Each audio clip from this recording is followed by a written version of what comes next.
Judas poderia não trair Jesus? A soberania de Deus e a vontade do homem. Judas Iscariotes é uma figura central na paixão de Cristo, mas sua traição foi inevitável? Ou ele poderia ter escolhido outro caminho? A soberania de Deus e a vontade do homem andam juntas. Texto-chave como Mateus 27:3-5 que diz: Então Judas, que o traíra, vendo que fora condenado, arrependeu-se, e trouxe de volta as 30 moedas de prata aos principais dos sacerdotes e anciãos, dizendo: Pequei, traindo sangue inocente. E texto de João 6:70-71 que diz: E respondeu-lhe Jesus: E não vos escolhi a vós os 12? E um de vós é um diabo.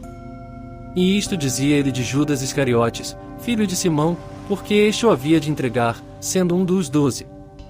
Esses textos nos mostram que Judas foi escolhido por Cristo mesmo sabendo de sua traição. Mesmo Judas, andando com Jesus, vendo milagres e maravilhas, e sabendo que Jesus era filho de Deus, mesmo assim escolheu trair Jesus. Porque assim teria que ser conforme o desígnio de Deus. Mas como conciliar isso com sua responsabilidade moral? Lucas 22:22 diz: E, na verdade, o Filho do Homem vai, segundo o que está determinado, mas ai daquele homem por quem é traído. Deus, em sua soberania, dirige os eventos históricos, e mesmo assim a vontade humana também existe. Judas cumpriu um papel crucial no plano redentor por meio de sua decisão.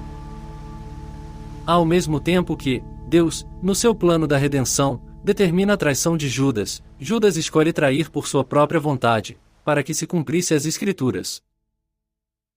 Atos 1,16 diz: Homens e irmãos, convinha que se cumprisse a Escritura que o Espírito Santo predisse pela boca de Davi, acerca de Judas, que foi o guia daqueles que prenderam Jesus.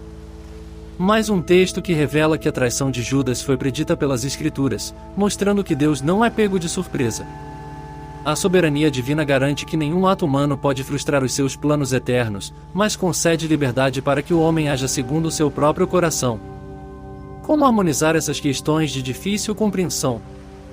São duas verdades bíblicas que estão claras na palavra de Deus.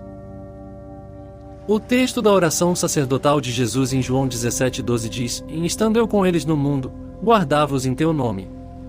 Tenho guardado aqueles que tu me deste, e nenhum deles se perdeu, senão o filho da perdição, para que a Escritura se cumprisse. Judas agiu conforme sua natureza pecaminosa, mas sua culpa é real. A forma como entendemos os textos deve equilibrar essas verdades. Judas escolheu trair a Cristo, ao mesmo tempo em que Deus ordenou isso para o bem maior. Mateus 27:3-5 registra o remorso de Judas, revelando que ele reconheceu sua traição. Contudo, o remorso sem arrependimento genuíno conduziu à perdição. Esse contraste reforça a responsabilidade moral mesmo diante da soberania divina. Então por que só se fala na vontade de Judas? Por que não falar que Deus também decretou todas estas coisas? Enfatizar a vontade de Judas ou do homem, e não mencionar a maior vontade de todas, que é a do próprio autor da história, é o mesmo que colocar mais peso em um dos lados da balança. Como cristãos, é um dever reconhecer esses mistérios e saber que nem tudo foi revelado a nós. Isso mostra que somos completamente dependentes de Deus. Em Romanos 11:33-36 diz: Ó profundidade da riqueza, tanto da sabedoria como do conhecimento de Deus!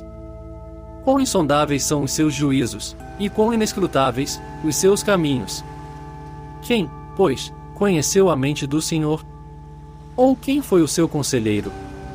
Ou quem primeiro deu a ele para que lhe venha a ser restituído? Porque dele, e por meio dele, e para ele são todas as coisas. A ele, pois, a glória, eternamente. Amém. Quer saber a resposta para os mistérios de Deus? Em Romanos 9:18 e Romanos 9:21-23 você a encontrará. Romanos 9:18 diz que Deus tem misericórdia de quem Ele quer, e endurece a quem quer. Em Romanos 9:21-23 diz: Ou não tem oleiro direito sobre a massa, para do mesmo barro fazer um vaso para honra e outro, para desonra? Que diremos, pois, se Deus, querendo mostrar a sua ira e dar a conhecer o seu poder, suportou com muita longanimidade os vasos de ira, preparados para a perdição, a fim de que também desse a conhecer as riquezas da sua glória em vasos de misericórdia, que para a glória preparou de antemão. Ou seja, alguns foram chamados para ser filhos de Deus e outros foram entregues à própria condenação por causa do pecado. Todos os seus desígnios e planos foram preparados antes da fundação do mundo. Reflita sobre essas questões e entenda que a vontade do homem não sobrepõe à vontade de Deus, tudo vem dele, e tudo é para ele. Seja grato, porque, aos que predestinou, a estes também chamou, e aos que chamou a estes também justificou, e aos que justificou a estes também glorificou. Romanos 8:30, ou seja, nós cristãos fomos escolhidos, chamados, justificados e glorificados por Deus, antes mesmo de nascer. E você me pergunta, em por que Deus planejou todas estas coisas? Eu te respondo. Eu não sei. É algo que não conseguimos compreender. Quem sabe um dia, depois que Jesus buscar a sua igreja, esses mistérios sejam finalmente revelados. Gostou do vídeo? Curta e compartilhe para mais temas que podem te ajudar a entender mais sobre a sua palavra revelada.